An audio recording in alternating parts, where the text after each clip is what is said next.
Hi, my name is Jordan Barnes, and I'm a political science major at Alabama A&M University. In my Black Literature class, Dr. Gholston has conceptualized our history as Americans from slave narratives to the Civil War to Reconstruction to the Harlem Renaissance and the New Negro concept. June Jordan, as a poet, writer, teacher, I can only stand on your shoulders as I practice your concepts and use them to help people and change the world. Well, thank you so much, and please enjoy. Her words were eloquent and urgent and timeless and relevant and funny and sad and scathing and comforting. And I encourage you to go read her work. An essay, if you don't read anything else, The Difficult Miracle of Black Poetry in America. And in there's quite a few things that are absolutely transformative. So, I did my research. I found out you published over 30 books of poems. You wrote a column for The Progressive. You taught at Yale. You taught at the University of California in Berkeley. You established the Arts and Activism program in 1991. And you grew up in Harlem. And you were reading college level material at an early age. So I got into some of your poems and your work, and I couldn't help but notice that your language is really raw. It's really like in your face, like the type of language you use and the way your sentences kind of run on together is not so poetically flowery or even easy to follow sometimes. And then your vocabulary is so sophisticated and wordy that when you articulate your thoughts, sometimes it makes me have to listen harder or listen over and over again or ask myself questions. And then after all that dust settles, you hit me with something so alarming. Like I'm left not knowing how to feel. Could you, I don't know, explain some of that? Like what was with the so unfiltered rawness and then the intellectual aspect? Um, yeah, could you help me break the ice a little bit, Miss Jordan? In large groups, I should really try to express something that has a kind of life and death implication. So, whether that's about South Africa or lunches for school children or rape or something, I should not be, I cannot, I don't see how I can afford to be what I call trivial, because these are not trivial times, it seems to me. I don't mean to be an alarmist or anything, but I really do think that this is an apocalyptic moment in our history. I mean, American history. Um, Miss Jordan, you are so very accurate. The year is 2020 right now, and that is still very predominant in our culture today. To me, it seems as if today the world is saturated by like this poor depiction of this rat race of an American dream. They say slavery was a million years ago. Blacks got the same rights as everybody else these days. And as Booker T. Washington put it, all blacks need to do is cast down their buckets wherever they may be and whatever situation they may be in, and basically just take advantage of this capitalist economy market that we live in today. The concept that's so widely shared is basically get rich or die trying. And from what I see, you're right. You're very right.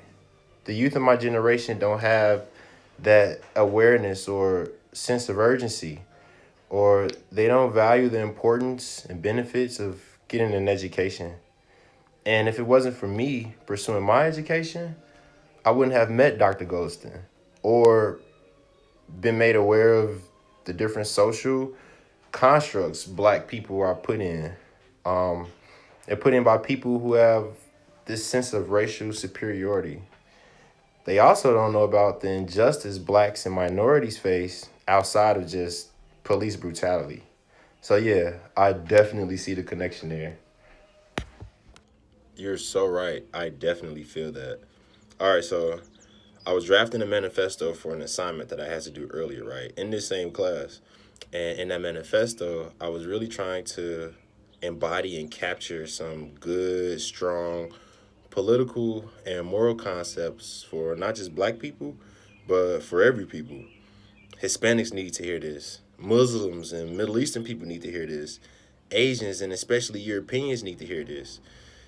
In that manifesto, I wanted to combine those components, the components that, as different races, we all have this idea of superiority, and if you're not our race, then you should be inferior to our race. And that whole concept, I wanted to, I guess, express that in my manifesto or change it or fix it, because we all fall victim to being judgmental or uncooperative in a racially diverse country such as America. So, could you give me anything in your poem arsenal that would, I guess, remind me not to be so judgmental or racist as a young black man? As a young black man experiencing racial America in 2020. I mean, that is a draft. That's why it's a draft. It's a draft. So, so this is a draft of a rap for When Holy. Go Pack! It's a pitiful fact that 1882 Chinese Exclusionary Act gives a whole lot of people a real inspiration about what they can do about how much they hate you inside this lily white nation.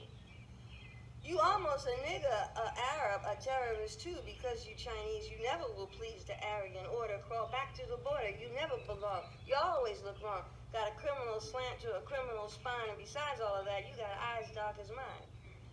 They got shadows deciphering an espionage pad to freeze atom bombs at Los Alamos lab. But really, it's simple as popping a pimple. Jump on a side just one you can twist. And suppose he looks like apparently Chinese. Then yell about how all the bright stuff's gone straight to hell while the FBI is trying to squeeze into cheese and to shackle and seize all the gooks, all the spies, all the lies, and whoever denies it, he's apparently Chinese. You come from Taiwan or maybe Saigon, which it don't matter, let bygones be bygones. And fall off the ladder. You got nobody to call no more. You've been kicked out the door, you've been slammed to the floor, you've been labeled a sniveling ingrate, a whiz kid, a treacherous whore. A threat to my goddamn national security, a fantastic affront to my paranoid maturity. And just because you didn't do nothing don't mean you got rights to fly life on the wing. Forget that. You never ever gonna be free, not with some name like Mr. Chinese Wen, Chinese Ho, Chinese Wen Ho Lee.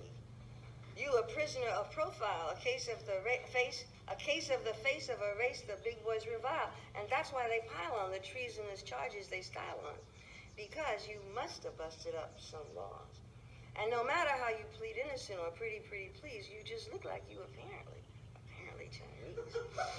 So after all the federal hotshot deployment of slander and free-base accusation, you got no employment, you got no nothing, no rent-paying reputation. And you never ever gonna be free walking around looking way too much exactly like me. See, I get arrested just driving my car, which is just about par for the regular garbage we seem to inherit entirely without merit. And you don't need to keep screening the feds for the meaning of pretrial detention, and don't even mention 36 weeks of miserable consignment to a punishing, unprecedented solitary confinement. You the prize. You the neo-Nazi invention of the right size, the wrong complexion. Forever alien. You a national infection. They cleaning you out. You out. Oh, you never ever gonna be free. Unless we, you and me, change that story, Dr. Wynn.